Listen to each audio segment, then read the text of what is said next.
Et nous recevons ce soir Khaïda Toumi, bonsoir. Bonsoir. Militant des droits de l'homme, ancien ministre de la Culture pendant 12 ans, de 2002 à 2014.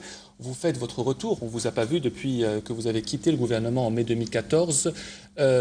Pourquoi avoir signé cet appel des 19 et pourquoi vouloir rencontrer le président de la République? J'ai signé parce que je partage totalement la démarche, son sens, le contenu du texte, qui est très limpide, très clair. Et pourquoi demander à rencontrer Monsieur le Président de la République?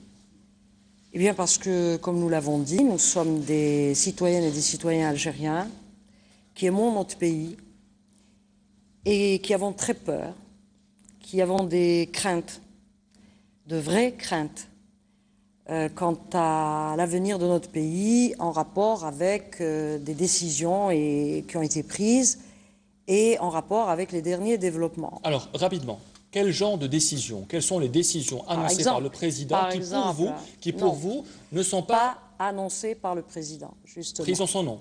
Prises en son nom. Par exemple? Tout est pris en son nom. Par exemple, l'abandon du droit de préemption de l'État sur les opérations à l'international. Peut-être que le président a changé d'avis, qu'il a évolué. Impossible. Pourquoi impossible? Je suis tenue à l'obligation de réserve, mais tous les Algériens ont suivi à travers la presse l'épisode de Sawaris quand il a vendu ses parts sur Jay-Z à l'international. Eh bien, celui qui a donné l'ordre pour que l'Algérie exerce son droit de préemption, c'était le président de la République. Le président de la République, sous l'autorité duquel j'ai eu l'honneur de travailler pendant 12 ans et d'appliquer son programme, parce que le gouvernement n'a pas de programme, un plan d'action en application du programme du président.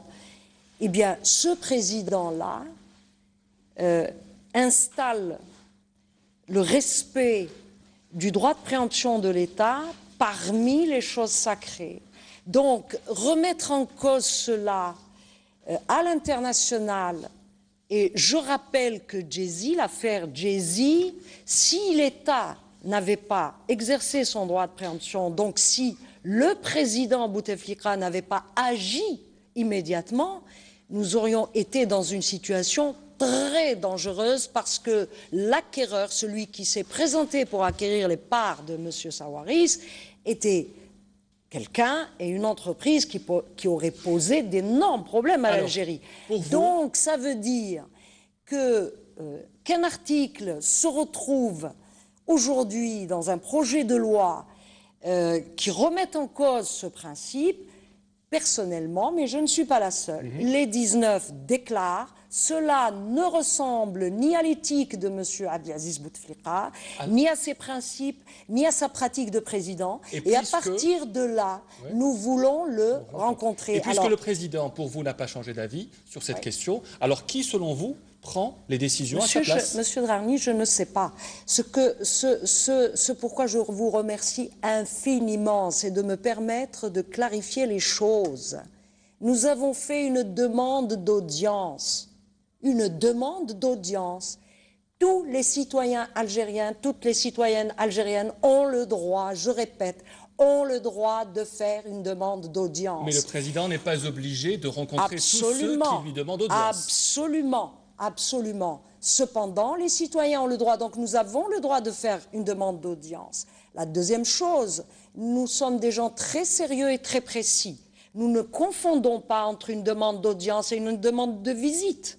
Nous n'avons pas de demande. Donc les gens qui s'excitent en croyant, en nous accusant de vouloir aller faire une visite, se trompe. Alors les gens qui s'excitent, je l'interprète à votre place, c'est Ammar Saadani, le secrétaire général du FLN, qui vous a accusé aujourd'hui, je termine, pour lui, seuls les Algériens ont le droit de juger le président de la République. Il vous a taclé aujourd'hui, Ammar Saadani. Monsieur Draghi, ce monsieur que j'ai l'honneur de ne pas connaître, d'abord, on a envie de lui dire de quoi je me mêle. Parce que nous ne lui avons pas adressé la demande à lui. Nous ne lui avons pas demandé d'audience. Mais c'est toujours lui qui parle au nom du président, on a l'impression. Très bien. Donc, sa réaction appelle de notre part une réponse et des remarques. Réponse, de quoi je me mêle? Les signataires ne se sont pas adressés à lui pour lui demander une audience. Maintenant, les remarques. Première remarque, cet individu ne fait pas la différence entre une demande d'audience, une demande de visite, de courtoisie, une demande d'audition. Il ne fait pas la différence. Et nous ne sommes pas des professeurs pour donner des cours gratuits. D'accord? On peut donner des cours gratuits, mais à qui on veut, en tout cas pas à lui. La deuxième remarque, nous sommes absolument atterrés, choqués, qu'ils disent qui sont-ils. Alors, si cet individu se pose la question à propos de Khalida Toumi, je le comprends. Qui est Khalida Toumi? Ma foi, oui, rien. Sinon, une femme algérienne, ce qui déjà est un programme, quand on dit femme algérienne, est fière de l'être. Mais qui est Abdelkader Guerrouj, qui est Mustafa Ftel, qui est Bourga'a, qui est Zahra Drif. Pour vous, c'est un manque de respect envers ces personnalités. Mais pour moi, c'est un scandale que le secrétaire général du nouvel FLN ignore que ce sont ces gens-là qui sont à l'origine, avec d'autres, avec les Belmehidi, les Hassiba Mbouali, etc., morts, Allah yarhamhum, en créant le FLN historique, qui ont libéré le pays pour que cet individu et moi-même puissions parler aujourd'hui. Enfin, nous sommes atterrés et scandalisés qu'il nous propose de nous adresser à un président français, donc étranger, pour avoir des nouvelles de notre président. Alors, il est en train d'assassiner le FLN historique. Je ne suis pas tutrice du FLN d'aujourd'hui, mais le FLN 54-62 appartient à tous les Algériens, il n'a pas le droit d'y toucher. Alors, enfin, qu'est-ce qui l'excite? De quoi a-t-il peur? De quoi a-t-il peur? A-t-il peur que le président de la République reçoive une délégation des signataires et qu'on puisse lui dire ce que nous savons et que nous n'avons pas écrit et qui sont des choses très grave. À propos de cet appel, il a été écrit le 1er novembre, déposé à la présidence de la République le 2 novembre. Alors, nous sommes le 8 novembre aujourd'hui. Oui. Nous n'avons pas reçu de réponse. Selon vous, est-ce que le président a été mis au courant de cet appel? Est-ce qu'il sait que vous demandez à le rencontrer aujourd'hui? Écoutez, sincèrement, nous allons attendre. Encore attendre? On va attendre encore quelques jours. Mais pour vous, est-ce qu'il sait ou est-ce qu'il ne sait pas maintenant? Personnellement, mais je ne veux pas parler au nom de mes camarades signataires, personnellement, je doute fort qu'ils sachent. Mais nous allons attendre quelques jours avant de dire ce que nous pensons. Et si vous n'avez pas de réponse, quelle est la démarche à suivre? Nous allons nous réunir pour décider de la prochaine démarche. Et merci de me poser la question, parce que c'est une démarche, ce n'est pas une initiative. Pourquoi nous disons ce n'est pas une initiative? Parce que nous ne sommes en concurrence avec aucune autre initiative, parce que nous ne sommes ni un parti politique, ni un syndicat, ni une association, parce que notre démarche n'a absolument rien à voir avec celle des partis qui demandent une période de transition. Mais vous savez que le président de la République... Nous sommes contre une période de transition. Oui. Pourquoi nous sommes contre? Nous, les 19 signataires, reconnaissons la légitimité des élections d'avril 2014, reconnaissons la légitimité de notre président, ne sommes pas dans une démarche de « pousse-toi que je m'y mette ». Nous n'avons pas de programme politique. Le président a limité fortement ses déplacements. Il ne se déplace plus. Oui, il a limité ses activités présidentielles. Oui. C'est peut-être une des raisons pour laquelle il ne peut pas vous recevoir. Non, le président de la République tient ses conseils des ministres. Très rarement, le président de la République tient ses conseils des ministres. Le président de la République reçoit. Nous regardons. Rarement, les présidents. Nous regardons la télévision. Quelques ministres étrangers. Nous suivons les informations. Il reçoit des délégations étrangères. Il a reçu M. Al-Khdar Brahimi. Est-ce que vous ne vous êtes pas dit, pensons, vous ne vous êtes pas dit que peut-être qu'il ne veut pas vous recevoir? Écoutez, nous refusons de penser à sa place. Nous refusons la démarche de l'actuel secrétaire général du FLN qui s'est accaparé le courrier du président et la parole du président. je peux vous dire une chose. Ce que je connais du président Abdelaziz Bouteflika, c'est qu'il est l'antithèse, il est le contraire exact de la grossièreté et de la vulgarité, et surtout de l'escroquerie intellectuelle. Il en est même le remède. Ahmadou Yahya a dit aujourd'hui, Ahmadou Yahya vous a également attaqué, il a attaqué votre démarche en disant qu'il n'y avait aucun dénominateur commun entre les artisans de cette démarche. Écoutez, j'espère que ce n'est pas M. Yahya, le directeur de cabinet, qui a dit ça. Ah ben si, c'est lui. Enfin, c'est un communiqué en tant que secrétaire général du RND, mais c'est la même personne. Je crois que, excusez-moi, je pense que le secrétaire général du RND n'a jamais milité. C'est ce qu'il est en train de dire. Il est en train de dire « je n'ai jamais milité ». Et donc il ne sait pas qu'une action militante n'a pas besoin que les gens aient le même livret de famille. Les gens n'ont pas besoin d'être dans le même parti. Les gens n'ont pas besoin d'être dans le même syndicat ni dans la même association. Un des signataires de votre démarche, l'écrivain Rachid Boujedra, a déclaré ce matin que Ali Haddad était devenu monstrueux en expliquant la démarche. Est-ce que vous êtes d'accord avec votre collègue? Parce que c'est votre collègue maintenant. En expliquant quelle démarche? La vôtre, celle des 19, il a déclaré dans une interview que Ali Haddad était devenu monstrueux. Est-ce que vous êtes d'accord avec lui? Monsieur Boujedra, que j'aime beaucoup et dont j'admire l'écriture, à l'art du mot littéraire.